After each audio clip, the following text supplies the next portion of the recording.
తనపల్లి పద్మగిరి కొండపై కొలువుదీరిన బాలజ్ఞాన దండాయుధపాణి స్వామి ఆలయంలో చిత్ర పౌర్ణమిని పురస్కరించుకుని గిరి ప్రదక్షిణ అంగరంగ వైభవంగా జరిగింది. చిత్ర పౌర్ణమిని పురస్కరించుకుని తిరుపతి రూరల్ మండలం తనపల్లి కొండపైన వెలిసిన బాలజ్ఞాన దండాయుధపాణి దేవస్థానంలో గిరి ప్రదక్షిణ ఘనంగా నిర్వహించారు. మంగళవారం ఉదయం స్వామివారిని సుప్రభాత సేవతో మేల్కొల్పి అభిషేక కార్యక్రమాలు నిర్వహించి సర్వాంగ సుందరంగా అలంకరణ చేశారు. అనంతరం భక్తులకు దర్శనం కల్పించారు. స్వామివారిని దర్శించుకోవడానికి భక్తులు పోటెత్తారు. సాయంత్రం చిత్ర పౌర్ణమిని పురస్కరించుకొని గిరి ప్రదక్షిణ జరిగింది. ఈ సందర్భంగా ఆలయ ప్రధాన అర్చకులు షణ్ముఖస్వామి మాట్లాడుతూ, తమిళనాడు రాష్ట్రం తిరువన్నామలైలోని అరుణాచలం ఆలయంలో గిరి ప్రదక్షిణ ఎలాగైతే జరుగుతుందో అదేవిధంగా పద్మగిరి కొండపై వెలిసిన బాల దండాయుధపాణి స్వామివారి దేవస్థానంలో కూడా జరుగుతుందని తెలిపారు.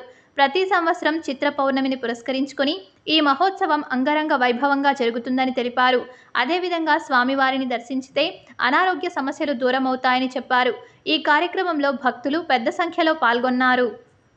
యాక్చువల్గా తిరువన్నామలలో గిరి ప్రదక్షిణ ఏ విధంగా అయితే జరుగుతుందో అదేవిధంగా ఈ తనపల్లి కొండపై వెలసి ఉన్న శ్రీ పద్మగిరి బాల జ్ఞాన దండాయుధపాణి స్వామి వారి యొక్క ఉత్సవము గిరి ప్రదక్షిణ జరుగుతుంది. ఇక్కడ భక్తులందరూ కూడా స్వామివారితో పాటు ఉత్సవమూర్తితో పాటు గిరి ప్రదక్షిణ మహోత్సవం మయూర వాహనంతో తిరగడం అనేది చాలా విశేషము. ఈరోజు మయూర వాహనంతో పల్లకిలో శ్రీ పద్మగిరి దండాయుధపాణి స్వామి వారి యొక్క ఉత్సవమూర్తిని గిరి ప్రదక్షిణ చేయడం అనేది చాలా విశేషంగా జరుగుతుంది. కావున ఈ మహోత్సవంలో భక్తులందరూ పాల్గొల్సిందిగా కోరుచున్నాం. గణపతి స్వామి వారు 6 సంవత్సరాలుగా శ్రీ సుబ్రహ్మణ్య స్వామిని ఉపాసన చేసి తపస్సు చేసి ఇక్కడ సిద్ధి పొంది తర్వాత ఇక్కడ సుబ్రహ్మణ్య స్వామి వారిని దండాయుధపాణి స్వామి రూపంలో స్థాపించడం జరిగింది.